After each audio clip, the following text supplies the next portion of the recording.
If you've got a successful speaking practice, coaching, consulting, an expert practice where you're the face of the business and you've got business, you've tackled the most difficult problem you're going to have as you start this new business.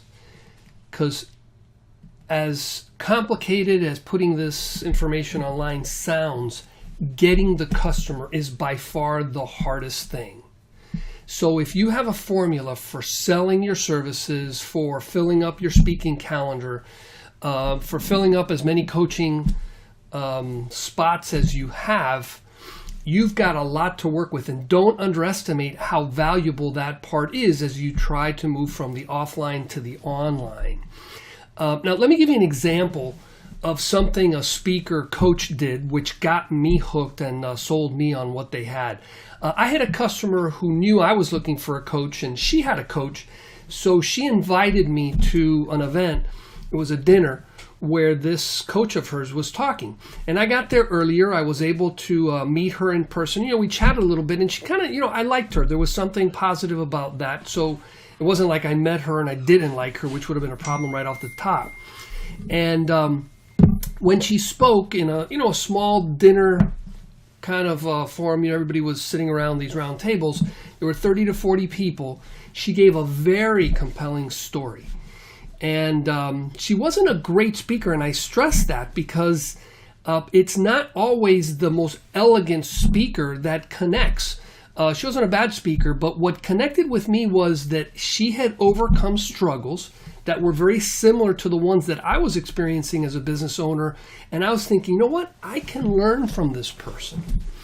Now, she had a very simple call to action at the very end of her presentation. It was 1, buy my book, 2, attend an upcoming conference. Now, people who know me know that I'm a very analytical buyer. I'm not like one of these people that just impulsively buys things.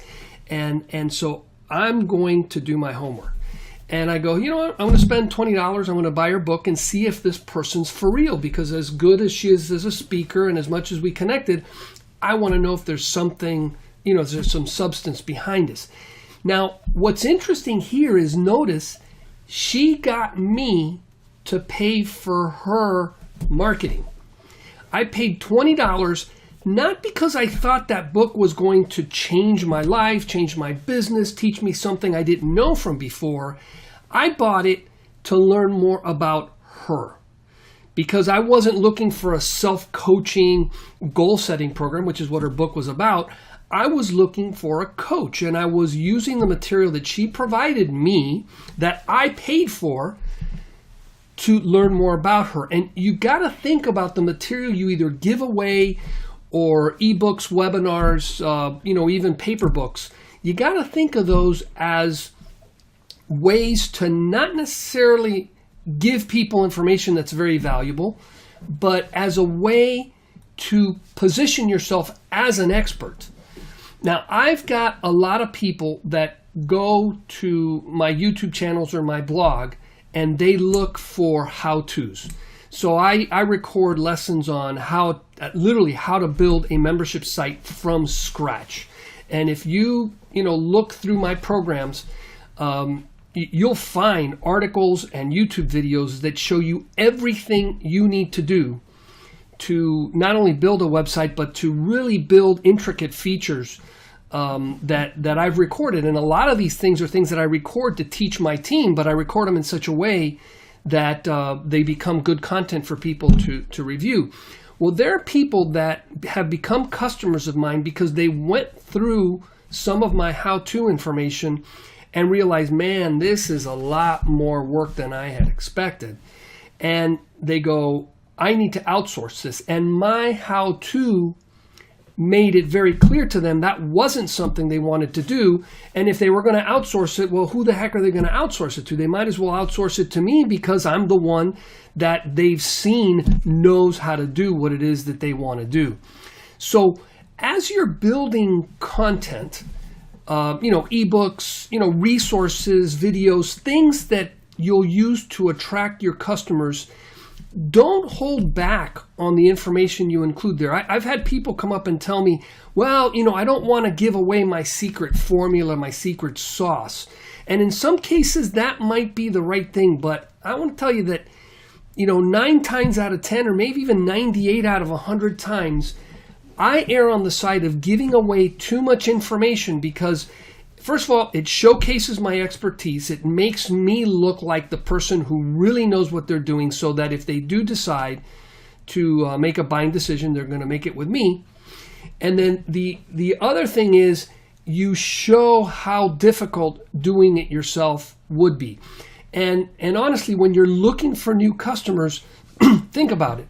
If you're running into a prospect who really wants to do it themselves, and let's say, I sell a lot of stuff to, let's say, people who provide advice to stock traders, commodity traders, things like that. I provide a lot of services to like people who teach real estate agents how to run their businesses more effectively. If those people were wanting to do it themselves, they would not be my best customers, because they're people that either don't have the money, or they're people who haven't gotten into a level in their business where they realize, hey, what am I best at? If I'm a trainer and my goal is to train real estate agents how to grow their practices, what business do I have building a sophisticated membership site? I should bring in the expert, someone who really knows what they're doing, and have them do it for me. Now, I should understand a lot of the basics. I should have a really good understanding of how it works, because then I make a better customer and I can partner better with that expert, so that my end solution brings together the best of what my builder team does and the best of what I understand I can do with my business. And that combination can be really valuable. So, the key with coming up with these online resources is to describe, who you are, what it is that you're best at, to enable people to make the decision that says, I want to do business with you.